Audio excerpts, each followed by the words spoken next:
الرجيم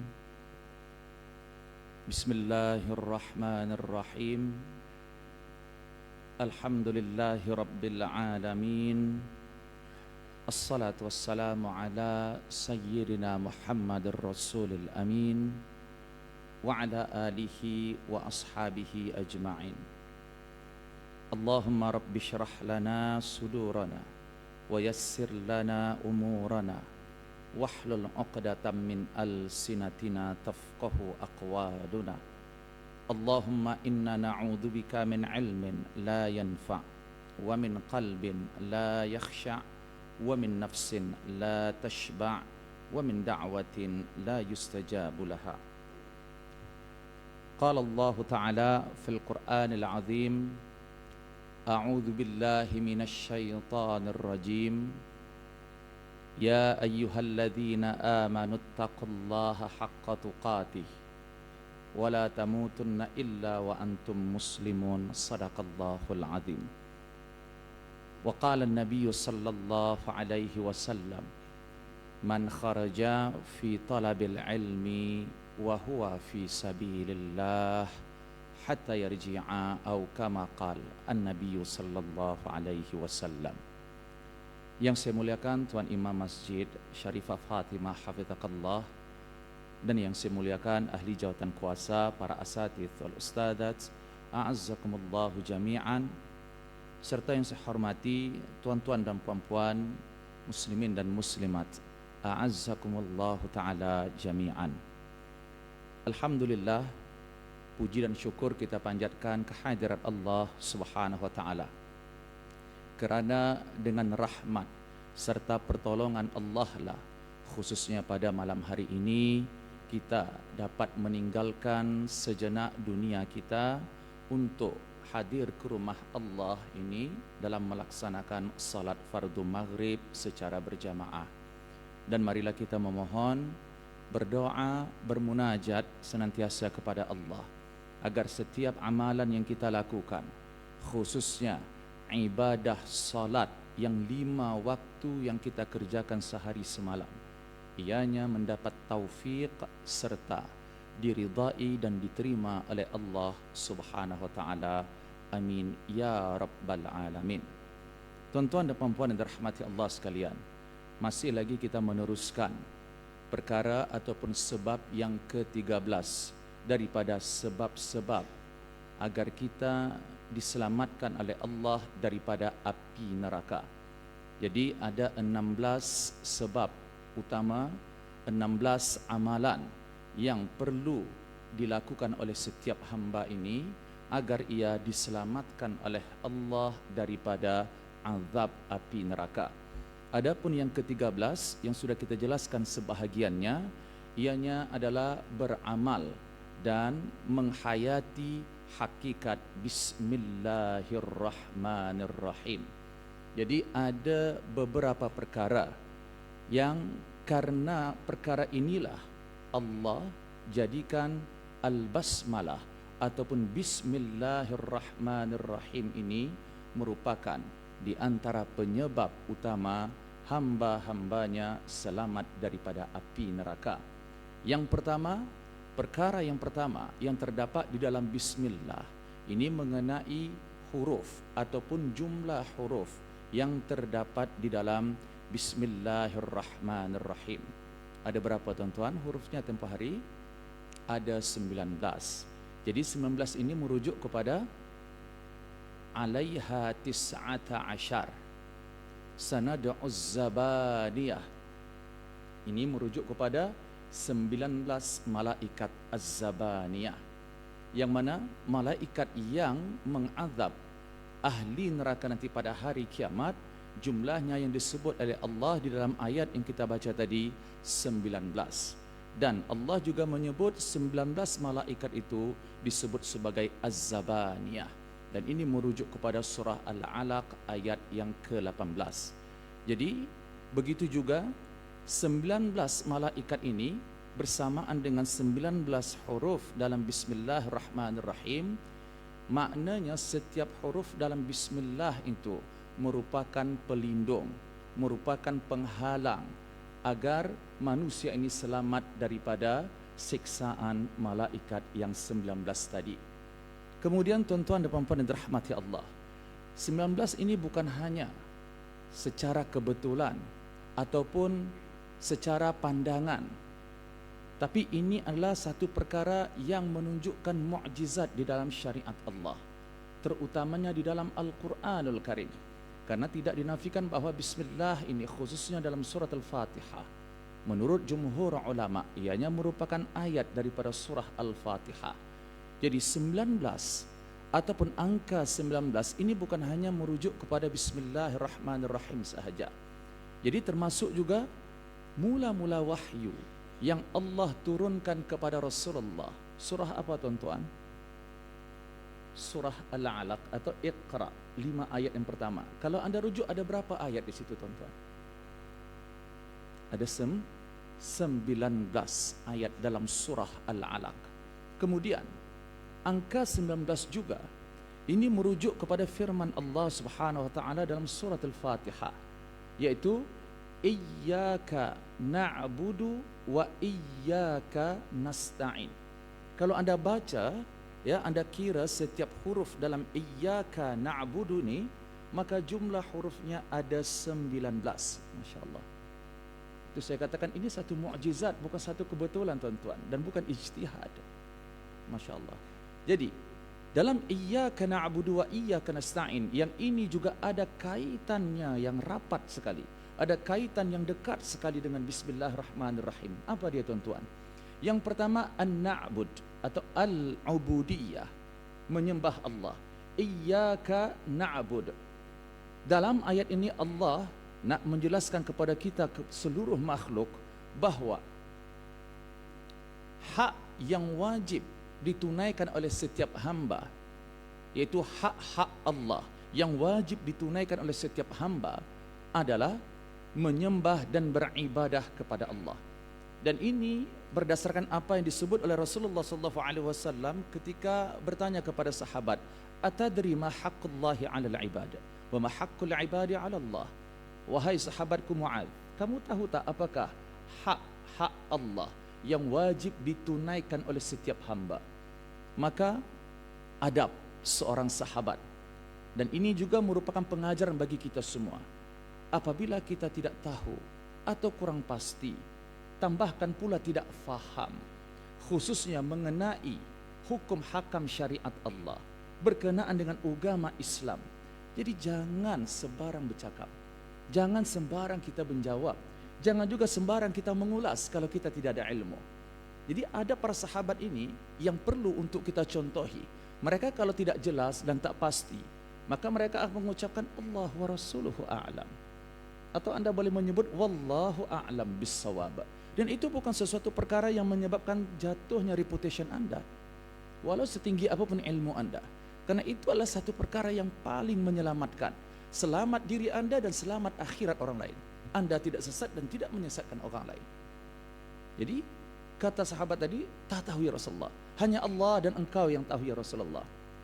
Jadi haqqullahi 'alal ibad, hak-hak Allah yang wajib ditunaikan oleh setiap hamba ini adalah an ya'buduh, hamba ini wajib menyembah Allah, wala yusyriku bihi syai'an, dan tidak mensekutukan Allah dengan apapun. Wallahi tuan-tuan dirahmati Allah, saya mohon maaf, bukan menghukum, tapi apabila ramai masyarakat yang tidak tahu bab syirik, ini boleh menyebabkan, tentunya yang Allah sebut, innallaha la yaghfiru ay yushraka bihi wa yaghfiru ma duna dzalika liman yasha, menyebabkan dosa-dosanya tidak akan diampunkan oleh Allah apabila ia mati membawa dosa syirik. Jadi syirik bukan hanya maksudnya dalam bab penyembahan sahaja, termasuk bab syirik. Wallahi saya katakan kepada kita semua, ketika manusia menyandarkan satu perkara kepada sebab, meyakini bahawa satu sebab itu boleh mendatangkan manfaat dan mudarat. Nasib baik saya jumpa hospital ni, nasib baik saya makan ubat ni, nasib baik saya ada petuah ni, nasib baik kamu tolong saya. Bukan salah. Tapi kalau keyakinan kita betul-betul mutlak kepada sebab tu, batal. Tauhid la ilaha illallah yang pernah saya jelaskan dulu, ada 5 unsur dan rukun utama dalam tauhid la ilaha illallah. Salah satunya apa? Bahwa semua makhluk yang ada di alam semesta ini kana ma'duman, pada asalnya tiada. Maksudnya selain daripada Allah semua tiada. Makhluk yang nampak ataupun tak nampak, berakal ataupun tidak, yang ada ruh ataupun yang tidak ada ruh. Allah lah yang mujiduhu, yang mengadakannya. Ini kenapa penting bagi kita nak faham dan yakinkan dalam tauhid la ilaha illallah, bahawa selain daripada Allah segala sesuatu itu dasarnya tiada. Allah lah yang mengadakannya. Lil bara'ah, ini supaya kita terhindar daripada mentuhankan sebab dan musabab. Menganggap bahawa musabab itu datangnya daripada sebab. Saya katakan karena Allah tuan-tuan, sebab dan musabab ini dua-duanya makhluk Allah. Anda makan itu sebab, Anda kenyang itu musabab. Kalau Anda mengatakan saya kenyang karena makan, bukan karena izin Allah, Anda rujuk dalam ilmu tauhid, pembahasan ilmu ulama al-kalam. Syirik tuan-tuan dan rahmati Allah. Anda mengatakan saya sembuh karena saya makan ubat ini. Saya minta maaf, bukan saya menafikan dokter ataupun klinik atau hospital, bukan ini maksud saya. Saya kalau sakit saya pergi berubat. Tapi keyakinan ini yang menentukan. Keyakinan, i'tiqad. Inilah yang 13 tahun Nabi SAW selama itu mencari peluang dan ruang untuk mentauhidkan akidah orang-orang jahiliyah yang ada di Mekah ketika itu. Bukan 13 hari, bukan 13 bulan tuan-tuan, 13 tahun. Adakah anda berfikir masa Rasulullah 13 tahun di Mekah tu sudah bicara tentang hukum solat 5 waktu, tentang arak, tentang haramnya riba, tentang haramnya judi? Belum tuan-tuan. Fokus utama pada saat itu adalah tauhidullah dan akhlak yang mulia. Pak tuan-tuan berahmati Allah. Jadi hati-hati bab syirik. Jadi iyyaka na'budu wa iyyaka nasta'in. Ini pada hakikatnya ayat ini menyimpulkan tentang hak Allah yang wajib dipenuhi oleh setiap hamba, yaitu beribadah kepada Allah serta tidak mensekutukan Allah dengan apapun.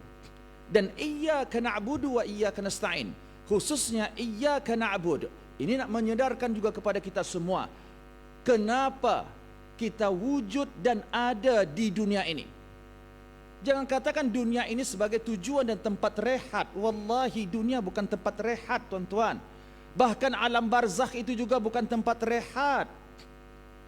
Sebab tu hati-hati ketika anda mengunjung, mendapati orang meninggal dunia, memang tujuan tu baik. Nak menghibur hati tuan rumah tu, orang di tengah musibah. Tak apa cik, tak apa puan, tak apa tuan, tak apa datuk, tak apa datin. Dah tenang dah jenazah ni dah. Dah lama dia menderita sakit dah lama dia susah dah. Allah sayang dia, Allah dah bagi dia rehat dah. Siapa anda boleh menghukum seorang itu dah rehat? Anda tak pasal-pasal telah menyebabkan diri anda sebagai grento bagi mayat tu. Ini at-ta'ali 'ala Allah, itu bab ghaib tuan-tuan. Satu ketika sahabat yang bernama Bilal pernah menyampaikan berita kematian seorang wanita kepada Rasulullah. Ya Rasulullah, tuwfiyat imra'atan fi tilka lailah. Satu malam itu telah meninggal seorang wanita ya Rasulullah. Kau istirahat, alhamdulillah. Dia telah rehat ya Rasulullah. Berubah muka Rasulullah. Kamu tahu tak? Innamar rahah liman yughfar lah. Wahai sahabatku, hati-hati kalau bercakap. Itu bab ghaibiyat. Tak ada siapa yang diberi ilmu oleh Allah. Kamu tahu siapa hakikat orang yang rehat meninggalkan dunia ini?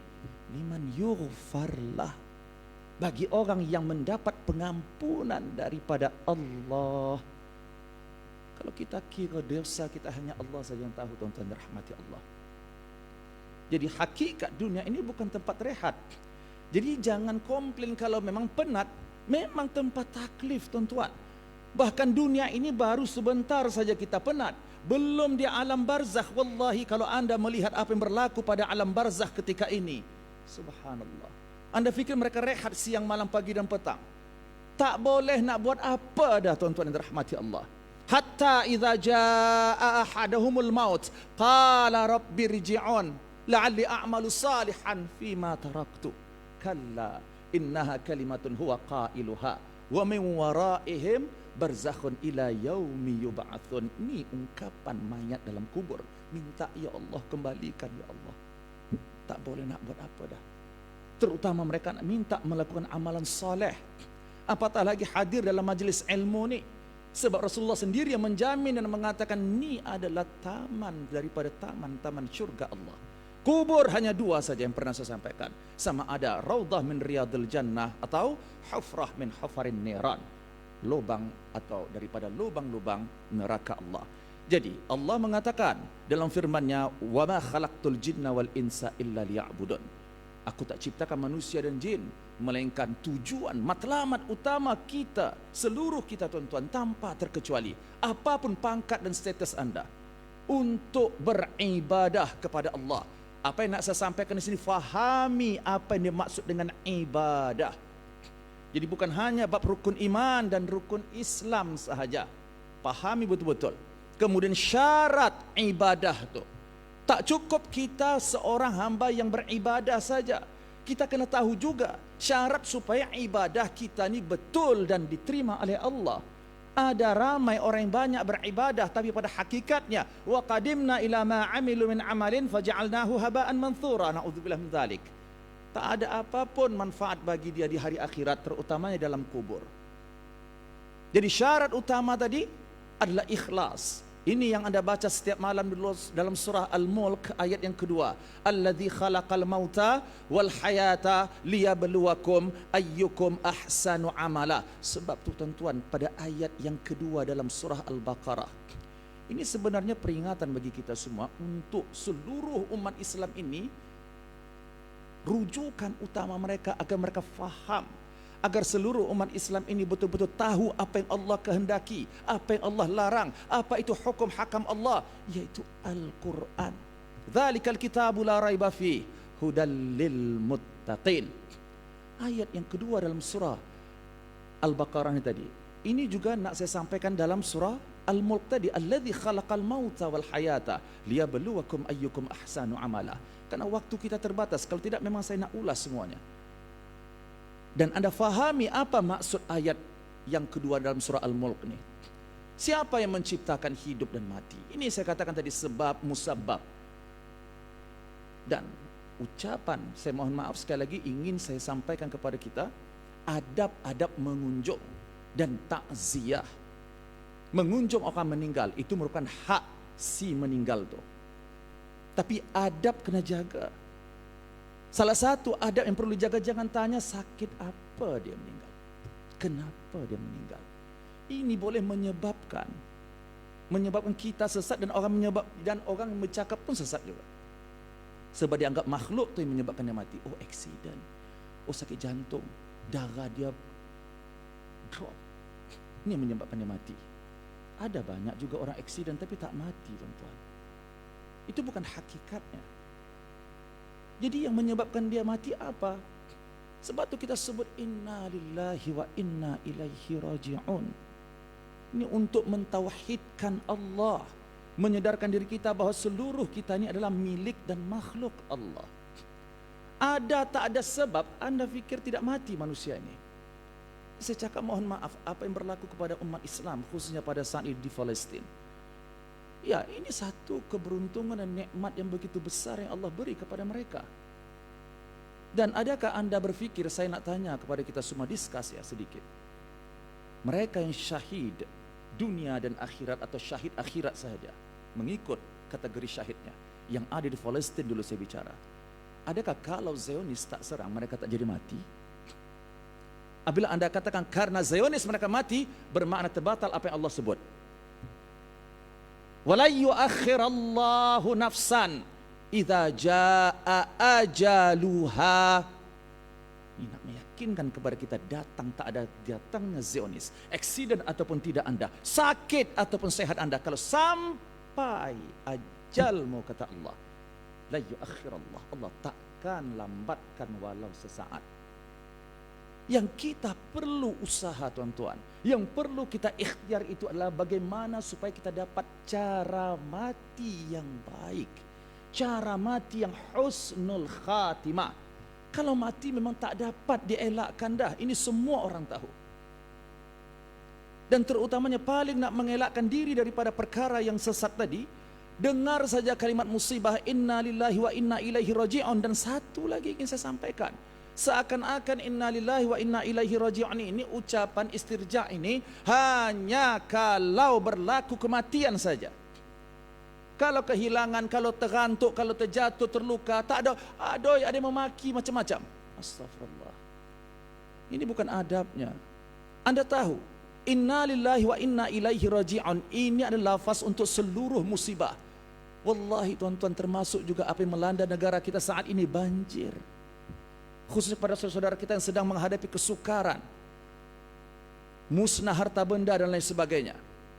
Ini peluang yang Allah sebut dalam surah Al-Baqarah, wabasyiris sabirin alladzina idza asabathum. Allah jelaskan, Allah tafsirkan dengan ayatnya sendiri siapa orang yang bersabar tu.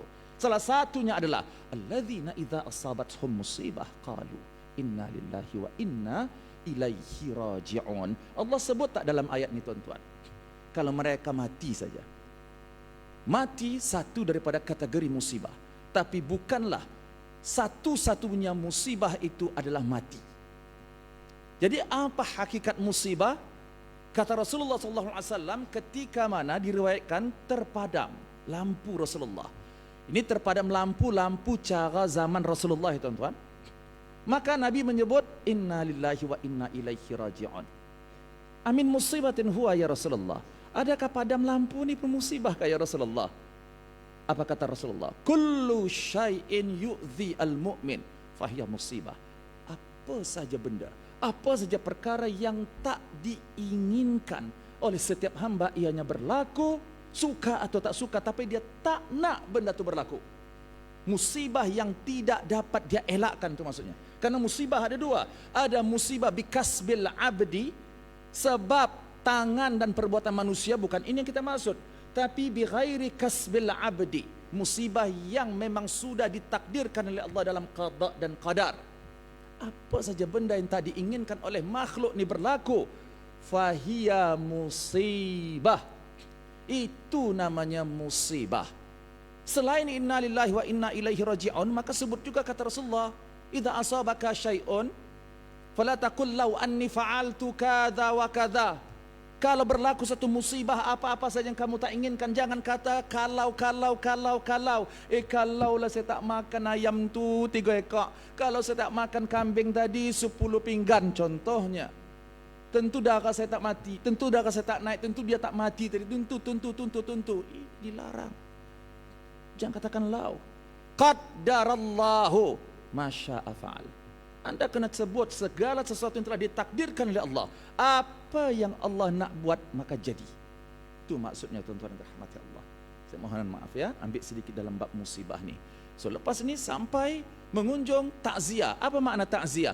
Anda menghibur hati ahli musibah dan mendoakan orang yang meninggal. Itu maksudnya. Cara menghibur hati, menenangkan hati orang terkena musibah apa tuan-tuan? Anda doakan mereka semoga Allah berikan balasan yang terbaik bagi anda ketika menghadapi musibah ini, dan Allah ganti yang lebih baik lagi daripada musibah ini. Ini yang perlu anda sampaikan. Tenang hati orang yang ditimpa musibah. Dan Allah yang kata tuan-tuan selepas ayat tadi, 3 balasan yang akan diberi oleh Allah bagi mereka yang sabar mengucapkan inna lillahi wa inna ilaihi raji'un. Ucapan lidah dan hati ya tuan-tuan. Ulaika alaihim salawatum mir rabbihim wa rahmah wa ulaika humul muhtadun. Allahu akbar. 3 Allah bagi orang yang sabar. Allah berikan ke atas mereka salawat, darjat, kebaikan, pahala yang begitu besar. Yang kedua, rahmat, dan yang ketiga al-hidayah. Jadi tuan-tuan yang dirahmati Allah, iyyaka na'budu wa iyyaka nasta'in tadi, kalau anda kira setiap huruf ini, maka ianya ada 19 huruf. Jadi kalau iyyaka na'budu tadi berkenaan dengan ibadah, karena ibadah itulah saya dan anda diciptakan oleh Allah. Maknanya tuan-tuan, boleh kita cek hari-hari Setiap waktu, setiap saat yang kita lalui, adakah ianya ibadah atau tidak? Kalau kita tak sedar, maka masuk dalam golongan innal insana lafi khusr dalam surat Al-Asr. Jadi tak boleh nak komplain tuan-tuan, sebab tu ibadah itu banyak sekali tuan-tuan. Melaksanakan perintah Allah dan menjauhi larangan Allah kerana Allah. Kerana Allah. Dan satu juga ingin saya pesan kepada saya dan kita semua. Ini pentingnya ilmu yang kita belajar tuan-tuan. Tidak dinafikan, mungkin manusia ini masing-masing ada kehebatan diberi oleh Allah. Tapi dalam bab ilmu agama ini merupakan hikmah, ini merupakan nur, kefahaman yang hanya Allah beri kalau Allah kehendaki saja kepada sesiapa yang Allah kehendaki. Man yuridillahu bihi khairan yufaqihu fid din. Apa yang nak saya sampaikan? Jangan pernah kita terleka, kita terlepas pandang bahwa setiap perbuatan baik yang kita buat selama hari ini dah ibadah dah. Belum tuan-tuan. Ibadah yang Anda lakukan sudah pasti baik. Tapi perkara baik yang Anda lakukan belum tentu ibadah. Kenapa Tuan Anda tadi tolong jiran Anda bagi makan dia? Anda tolong dia bagi duit.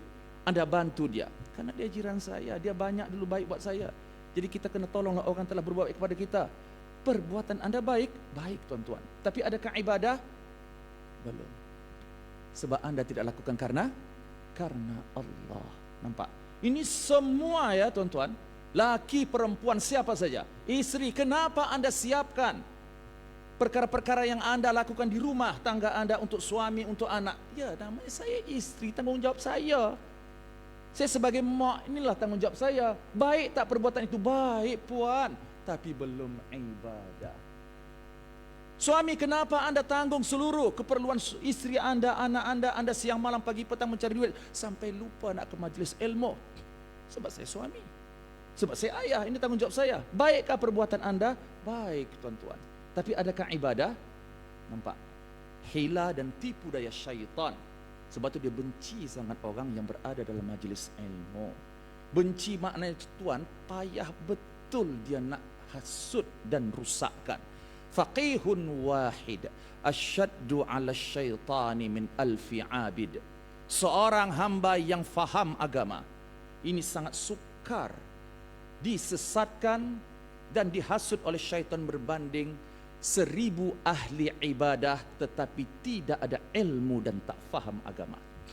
Sebab 1000 ahli ibadah yang tidak berilmu tuan-tuan, memang hebat ibadahnya tapi tak ada ilmu. Dia tak tahu bahawa ujub, riya yang dia lakukan selama hari ini habis memusnahkan seluruh ibadah dia. Bahkan dia sendiri pun dimusnahkan oleh Allah karena ujub. Sepanjang hidup beribadah soleh tapi ujub, rasa diri dah paling baik, rasa diri elok daripada orang lain, nak tunjuk kepada orang lain. Allahu Akbar. Ini tipu daya iblis. Mudah sangat dia nak musnahkan. Dia tak heran kepada ahli ibadah tuan-tuan. Tapi kalau orang yang berilmu dan beribadah, yang ni yang dia payah betul nak halang ni. Yang ni yang payah dia nak sesatkan. Jadi iyyaka nasta'in pula, ini merupakan firman Allah yang merujuk kepada kalimat tawakal kepada Allah. Dan ini nanti perkara yang kedua, kenapa bismillah merupakan penyelamat dengan izin Allah daripada api neraka, karena mafhum hakikat bismillah itu adalah tawakal kepada Allah. Saya akan ulas nanti. Iyyaka nasta'in, hanya kepadamu ya Allah saya meminta, kami meminta pertolongan. Bahkan Allah sebut kami minta tolong ya Allah. Nak bagi tahu kepada kita, tak layak kita ni di dunia nak sebut saya ya Allah.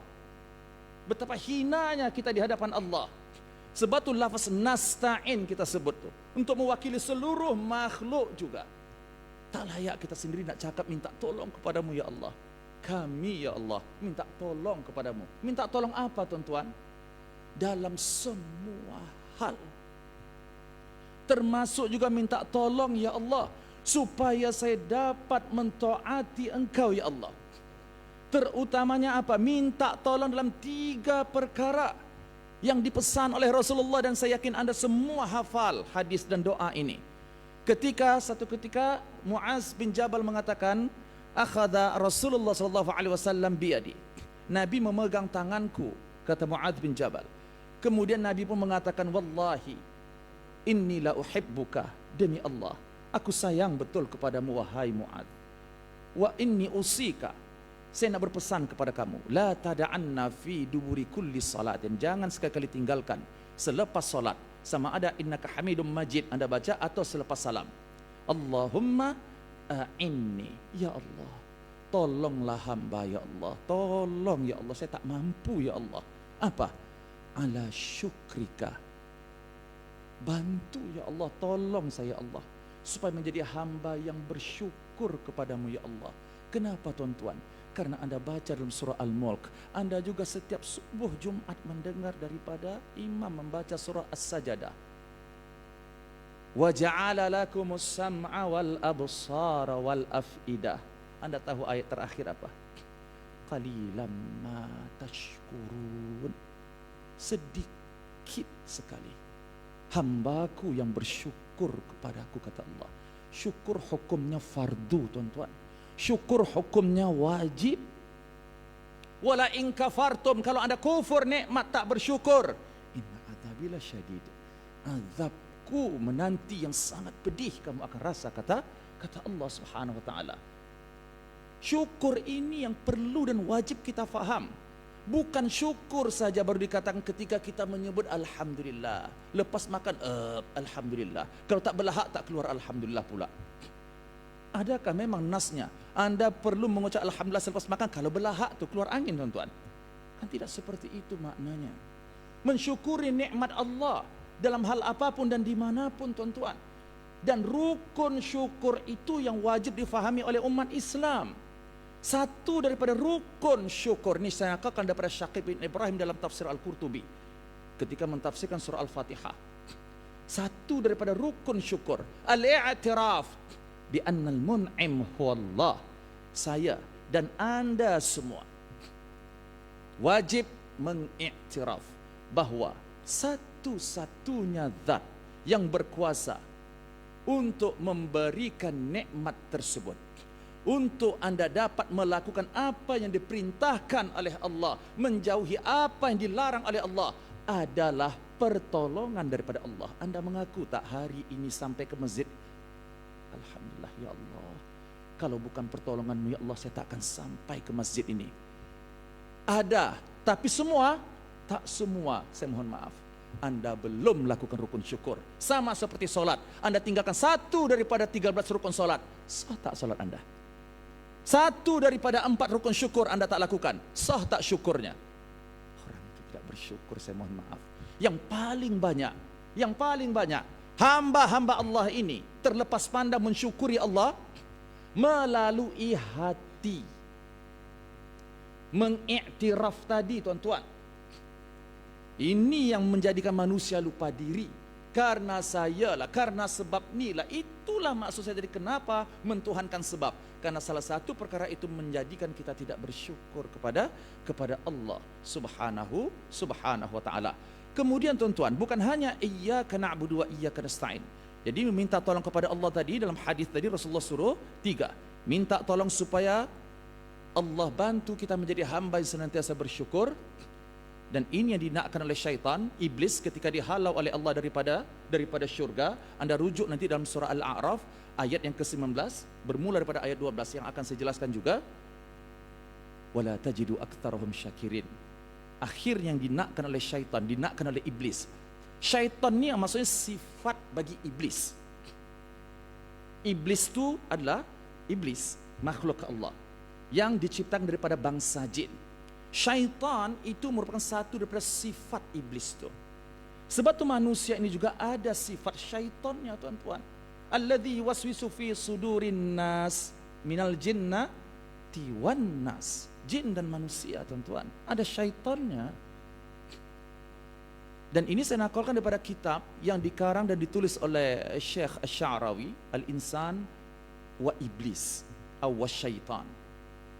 Bahwa iblis yang dia nakkan betul anak Adam ni supaya binasa di sisi Allah, agar mereka tidak mensyukuri nikmat Allah. Tidak mensyukuri nikmat yang diberi oleh Allah Subhanahu wa taala. Kemudian tuan-tuan dirahmati Allah, Rasulullah juga menyeru minta tolong kepada Allah ala zikrika, supaya menjadi hamba yang senantiasa berzikir kepadamu ya Allah. Maksudnya minta tolong ya Allah, jangan sampai hamba tergolong golongan yang lalai. Karena lalai merupakan satu daripada dua perkara, kata Ibnul Qayyim, yang menjadikan hati manusia ini rusak dan mati. Apabila hati rusak dan mati, mati dan rusak seluruhnya tubuh badan manusia itu.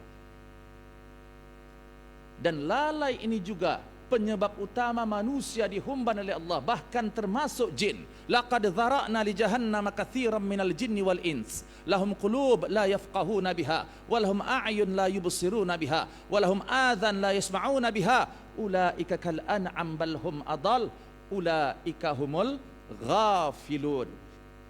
Minta tolong ya Allah, jangan sampai saya lalai ya Allah. Setiap masa, setiap saat ya Allah, senantiasa hamba yang berzikir, yang ingat kepadamu, ingat akhirat, ingat kubur, ingat mati ya Allah. Jadi ada tips yang diajarkan Rasulullah bagaimana supaya kita terhindar daripada penyakit lalai. Man qama bi ashri ayat lam yuktab minal ghafilin. Siapa yang mendirikan qiyamul lail pada waktu malam, 10 ayat dia baca dalam salat tu, maka dia tidak akan dicatat dan digolongkan orang yang lalai kepada Allah Subhanahu wa taala. Berapa ayat tuan-tuan? 10 ayat. Anda qiyamul lail 2 rakaat. Anda boleh bagi 5 ayat pada rakaat yang pertama dan rakaat yang kedua. Atau Anda baca 10 ayat dan lebihkan. Kalau Anda baca 100, lain lagi kelebihannya. Anda baca 1000 ayat, lain lagi kelebihannya. Kemudian tuan-tuan, Rasulullah juga pesan minta tolong kepada Allah. Tadi bersyukur, berzikir, dan husni ibadatik. Ini yang iyyaka na'budu. Supaya beribadah dengan benar dan baik ya Allah, dengan sempurna. Siapakah yang dimaksud husnul ibadah? Ibadah yang baik ni apa maksudnya tuan-tuan? Ibadah yang akhlasuha wa aswabuha. Ibadah yang paling ikhlas dan yang paling benar. Ikhlas karena Allah, benar mengikut apa yang telah diajarkan oleh Rasulullah sallallahu alaihi wasallam. Tapi nak sedikit bagi tahu kepada kita, semua anda tahu bab ikhlas, tahu, paham secara zahir, tapi hakikat ikhlas itu, kesukaran nak menjadi hamba ikhlas itu, tahu tak kita? Anda rujuk dalam surah An-Nahl ayat 66. Ini satu perumpamaan subhanallah yang begitu hebat yang Allah beri kepada kita. Apa kata Allah dalam ayat ini tuan-tuan? Walakum fil an'ami la'ibrah nusqikum mimma fi butunihi min baini farthin wa damin labanan khalisan sa'ighal lisyaribin. Ayat 66 surah An-Nahl. Apa kata Allah? Kami telah berikan, kata Allah, kami jadikan dalam binatang ternak itu satu perumpamaan, nasihat, kata Allah. Sebab itu ciptaan Allah ini termasuk binatang ternak itu merupakan mau'izah, ibrah, nasihat tuan-tuan. Apa pengajaran dan nasihat yang Allah nak bagi tahu kepada kita melalui binatang ternak? Binatang ternak apa tuan-tuan? Unta, lembu, kambing, kerbau. Ini binatang ternak al-an'am yang termasuk kategori asnaf amwaliz zakah, asnaf daripada harta yang wajib dizakatkan. Al-an'am. Jadi kata Allah, nusqikum mimma fi butunihi. Kami telah beri minuman yang lazat sekali daripada binatang ternak tadi. Apa tuan-tuan? Yang diperah tadi. Susu. Labanan khalisan sa'igan, kata Allah, lisyaribin. Tapi tunggu dulu. Adakah begitu saja keluar susu tuan-tuan? Dari mana proses keluar susu itu? Min baini farthin wa damin, kata Allah. Ianya wujud daripada kotoran farthin, usus yang menyimpan najis, wa damin, dan darah. Betul? Susu itu kan darah tuan-tuan. termasuk juga susu ibu yang menyusui anak. Itu hakikatnya darah, tuan-tuan. Dan termasuk juga campuran daripada najis. Diproses sehingga keluarlah air yang begitu putih, suci dan lazat, yaitu susu. Masya Allah. Boleh anda bayangkan bahwa susu itu di tengah. Kata Ibnu Abbas prosesnya sa'iran. Tadi masuk farthin, itu di bawah. Dam bahagian atas usus, dan susu itu di tengah. Keluarnya dia daripada darah dan kotoran tadi. Yang saya nak maksudkan ikhlas di sini, tuan-tuan dirahmati Allah. Seperti susu yang keluar daripada proses darah dan kotor tadi. Amal ibadah yang Allah nakkan ikhlas tu sama seperti amal ibadah susu yang bersih, sedikit pun jangan ada ternoda bercampur dengan apapun yang boleh merusak warna, bau dan rasa susu itu. Anda perah susu, tiba-tiba susu itu bercampur dengan darah, Anda lalu tak nak minum, tuan-tuan. Begitu juga ibadah. Kita memang ibadah karena Allah, tapi kita masukkan syirik karena ada manusia, karena saya ini, karena ini. Allah tak terima ibadah tu, tuan-tuan rahmati Allah. Nampak? Ini bab ikhlas, dan bukan semudah itu ya, tuan-tuan ya. Kalau saya ulas bab ikhlas ini dalam kitab Ar-Risalah lil Imam Al-Qushairi, ada 3 darjat golongan orang-orang yang ikhlas. Maknanya orang ikhlas ini bukan satu golongan, tuan-tuan. Tidak semua orang ikhlas ini sama darjatnya. Sama juga seperti syurga. Syurga itu adalah tempat yang begitu luar biasa nikmatnya, hanya Allah saja yang maha mengetahui. Tapi ada level-levelnya, ada darjatnya. Ada yang paling tinggi sekali darjat di syurga itu, sama seperti ikhlas juga. Ada yang paling tinggi dan ada pula ikhlas yang paling rendah. Tapi saya mohon maaf, tak ada nak teruskan karena waktu kita sudah sampai. Okey, saya tambah sedikit. Tadi iyyaka na'budu wa iyyaka nasta'in. Kalau anda rujuk hurufnya ada 19. Yang kedua, la ilaha illallah, yang anda baca ni setiap hari selepas salat ataupun bukan pada waktu salat.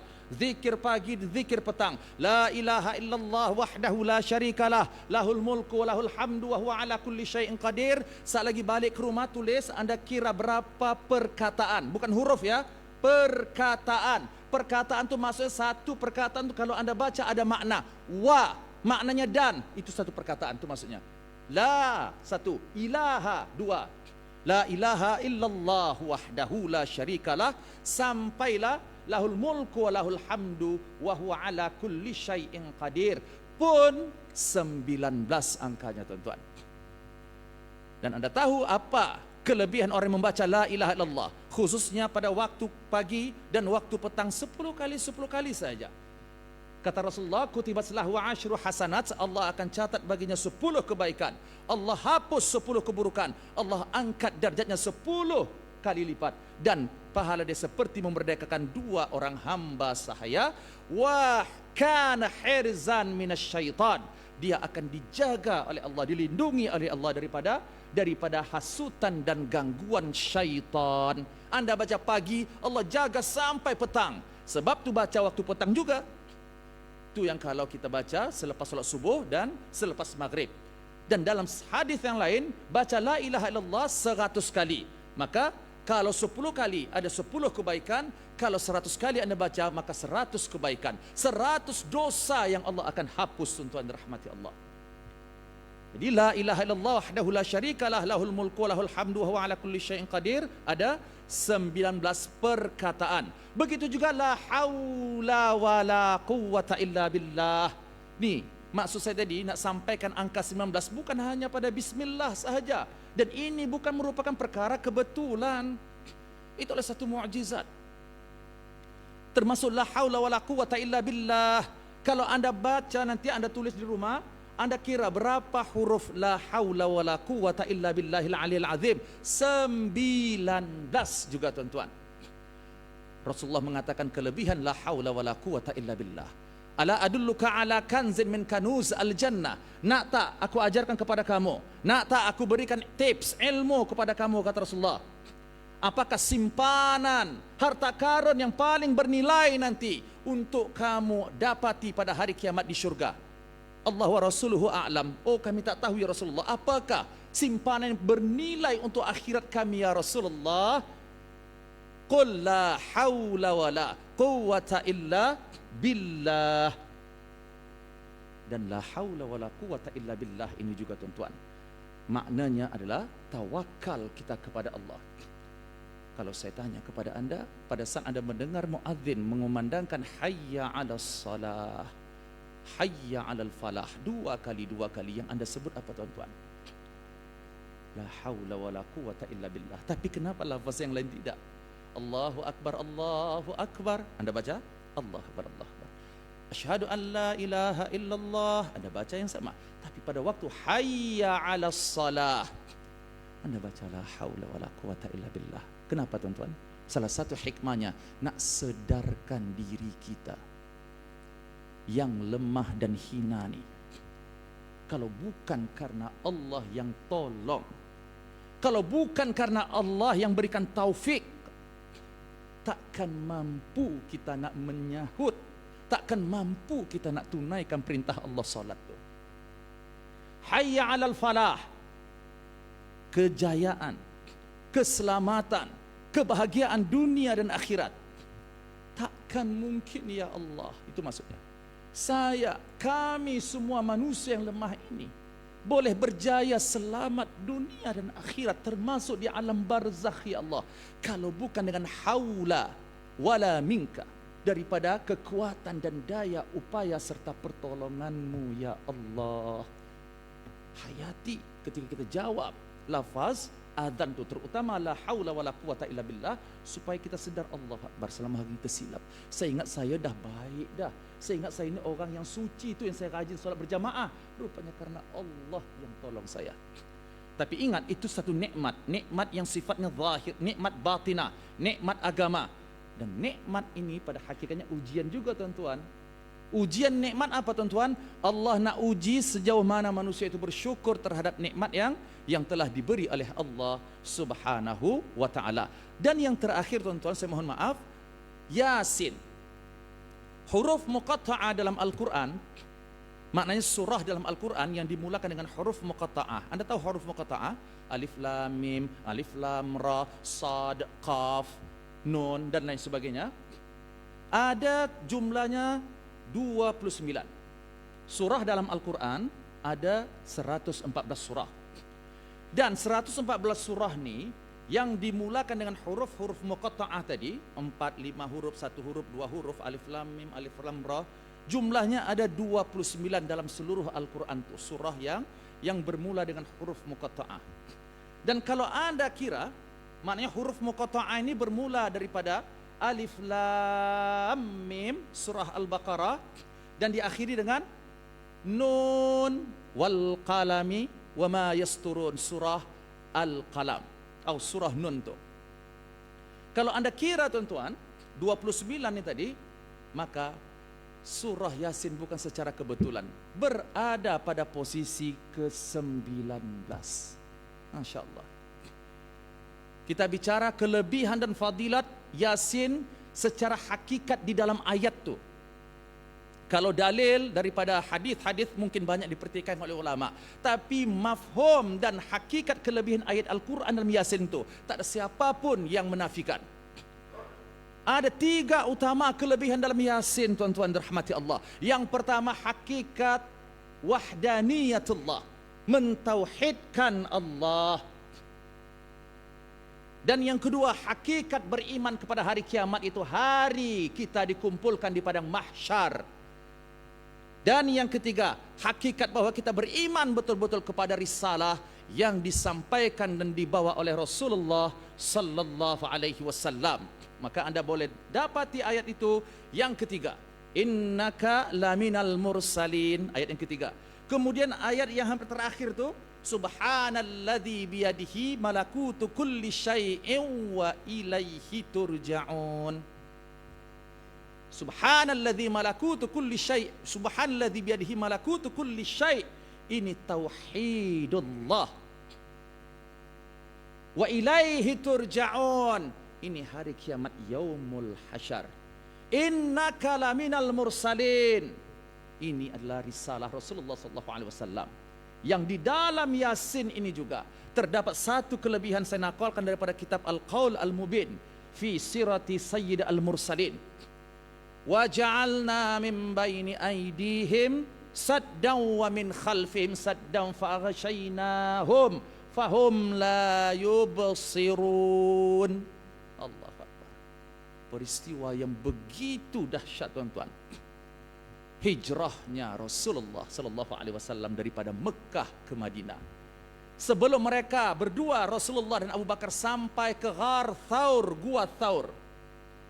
Bila Rasulullah baca ayat ini tuan-tuan, ketika mana Rasulullah meminta Ali bin Abi Talib, merupakan anak pakciknya yaitu Abu Talib dan merupakan sepupu Rasulullah. Kamu gantikan saya di atas tempat tidur ni, nah, kata Rasulullah. Sam'an wa ta'at. Dan saya dengar Rasulullah tak takut mati tuan-tuan, para sahabat ini. Ali bin Abi Talib menggantikan tempat tidur Rasulullah, sementara rumah Rasulullah ketika itu sudah dikepung oleh orang kafir musyrik. Maka pada saat Nabi keluar daripada rumah tadi, Nabi pun yuraddid, mengulang-ulang membaca ayat ni. Jadi ini bukan maksudnya ayat halimunan ni tuan-tuan ya, kadang-kadang jangan salah letak juga. Oh, kalau saya nak lepas supaya tak kena minta tiket, saya bacalah ayat ni. Wallahu alam, saya tidak syorkan yang begitu ya tuan-tuan ya. Kalau isteri saya tak tahu saya beli ini, saya baca ayat ni lah. Saya tidak syor yang benar tu tuan-tuan. Ini bukan ayat halimunan, tapi saya cuma nak bagi tahu sedikit kelebihan dalam surah Yasin. Ketika Nabi baca wa ja'alna min baini aydihim saddan wa min khalfihim saddan faghshaynahum fahum la yubsirun. Allah jadikan orang-orang kafir musyrik yang mengepung rumah Rasulullah tadi menguap, mengantuk sampailah mereka tertidur. Nabi lalu dalam keadaan mereka tak nampak Rasulullah SAW, sehingga Nabi iltaqa bi Abi Bakrin, berjumpa dengan Abu Bakar, dan mereka pun berada di dalam Gua Thaur. Dan insyaAllah hal ini nanti akan saya ulas nanti dalam bab tawakal. Itu kisah ketika mana Abu Bakar As-Siddiq sangat bimbang sekali pada saat mereka dikejar dan dicari oleh orang kafir musyrik, yang ketika itu kata Abu Bakar, lau ra'ana, kalau mereka melihat saja ke bawah ke arah kaki kita ya Rasulullah, la wajadna aw la nadharna, mereka pasti akan dapat melihat kita. Ini arti tawakal, nanti saya akan ulas kepada kita. Jadi tuan-tuan rahmati Allah, 19 dalam bismillah tadi rupanya iyyaka na'budu wa iyyaka nasta'in juga ada 19 hurufnya. La ilaha illallah sampai akhir tadi ada 19 perkataannya.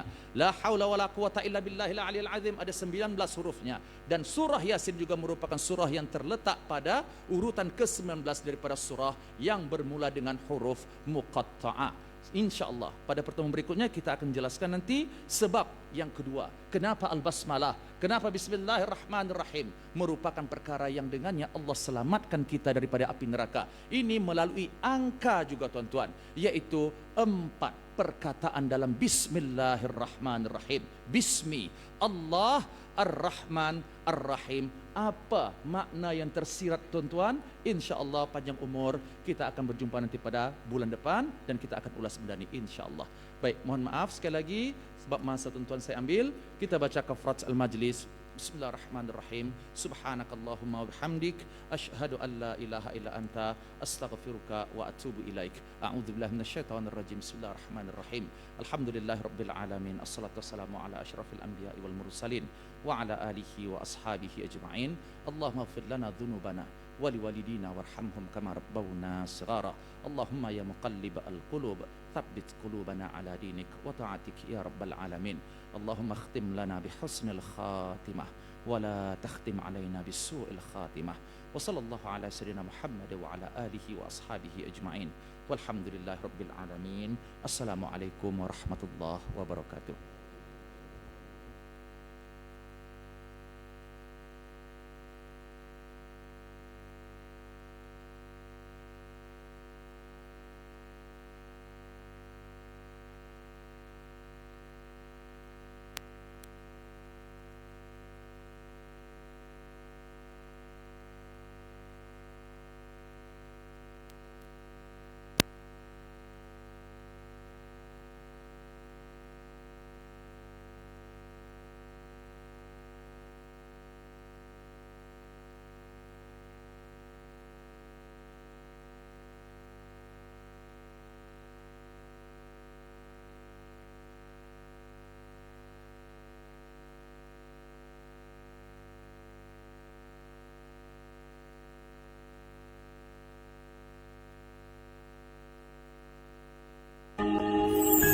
حي على